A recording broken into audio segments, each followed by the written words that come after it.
because I ain't got all day and I got somebody to feed that's hungry. I'm going to show you how to make some smothered turkey legs. You're going to need some olive oil, Kinder's caramelized onion and butter, black peppercorn, poultry magic, seasonal salt, paprika, garlic powder, onion powder. You're going to need accent, parsley flakes, better than bouillon chicken base, a green bell pepper, a sweet Vidalia onion, and I'm going to be using turkey legs here. Now, you can swap this out with turkey thighs. You can swap it out with turkey wings. No matter what, it's still going to be the same. Let's get to work. You see that?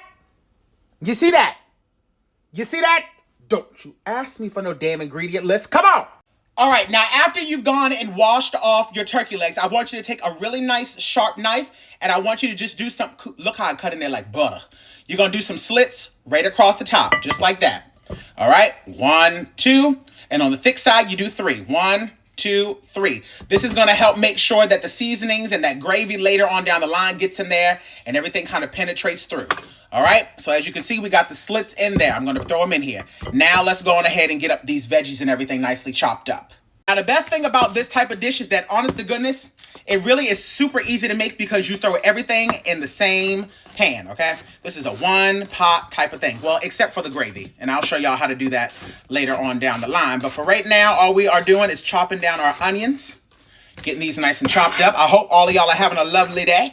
I hope you had some business of your own to mind and not everybody else's. I know how that goes. All right, throw your onions right inside your pan here on top of the turkey legs. All right, throw those bad boys in. Now we're going to go on ahead, chop down our pepper as well. All right. Get these nice and sliced. We're going to do this real quick. These are going to bake in the oven at 350 degrees.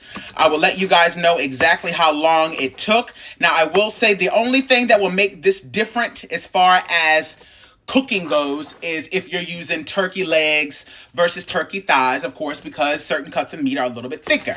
But at the end of the day, it's probably, for the most part, still going to cook at minimum about 2-3 hours because I like mine to be fall apart because I want it to be smothered in gravy, you know, so that's just how I like mine, honey. All right, so now that I got everything in this pot just like that, I'm going to go in with about a tablespoon of olive oil.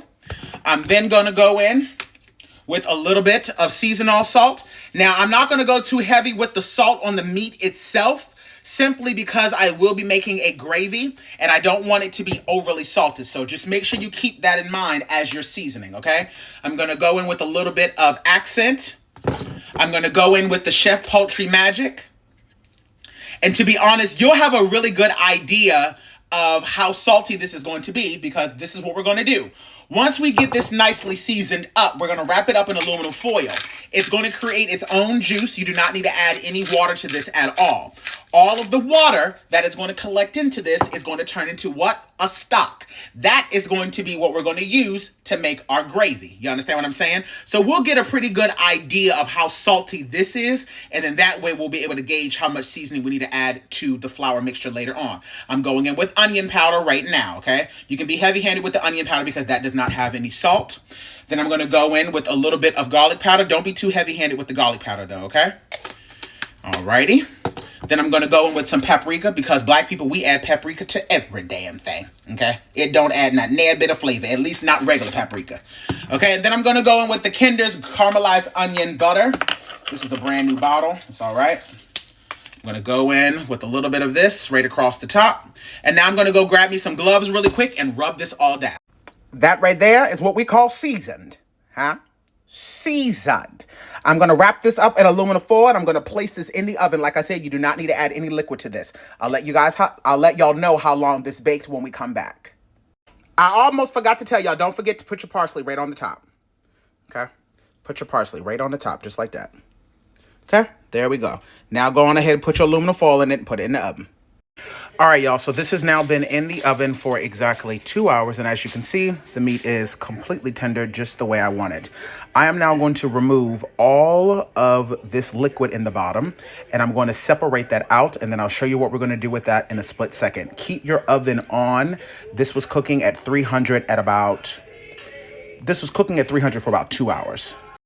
Okay, so as you can see, I removed all of the liquid. It's very, very concentrated. This is what we're going to be using as a part of the gravy in a split second. So just keep this, sit this to the side. For right now, this is fine just sitting the way that it is.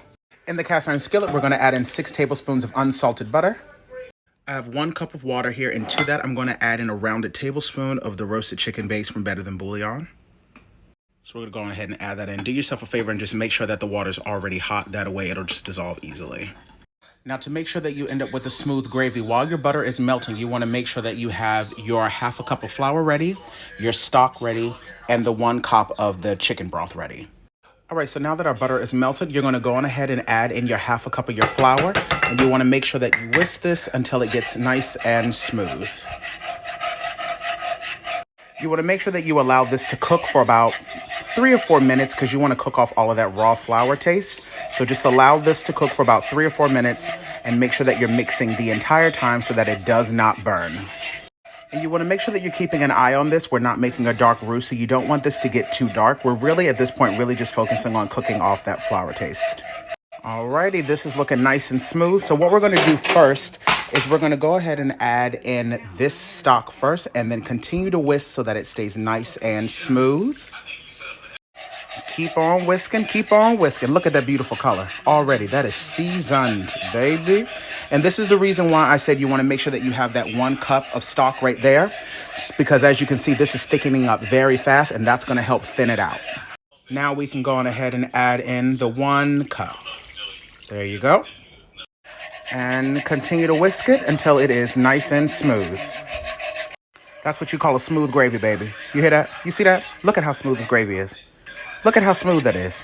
Now is when you want to go in and taste it for additional seasoning. See if you need any salt, pepper, garlic powder, onion powder. This is really going to depend on how well you seasoned your meat earlier.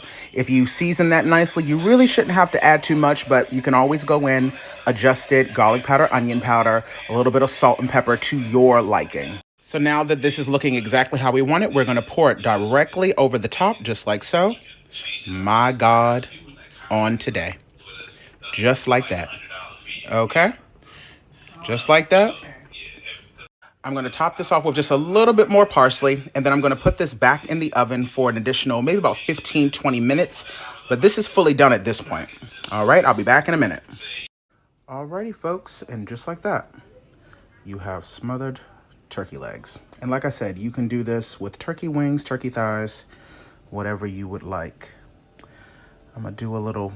make a full plate so y'all can see, and then we'll do a quick little taste test. Look at this damn plate. Some cheddar broccoli rice, a little bit of greens, but the star are these smothered turkey legs. Look at the gravy. Baby, when I tell you, I can tell you right now that this is seasoned through and through without me even doing a damn taste test. And I know y'all want to see my reaction, right? Huh?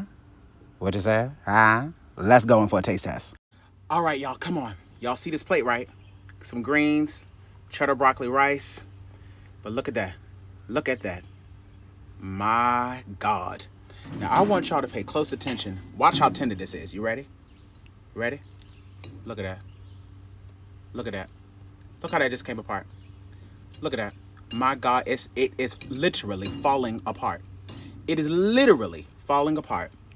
I can't even keep it on the fork. All right, here we go. First bite.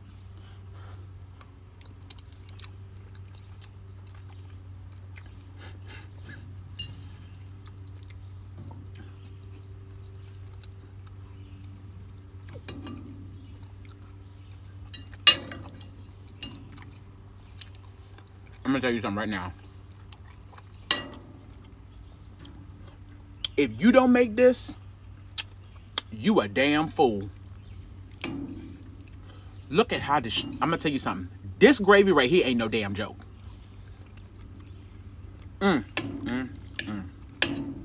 The gravy. Oh my God, it's just so buttery and seasoned through and through.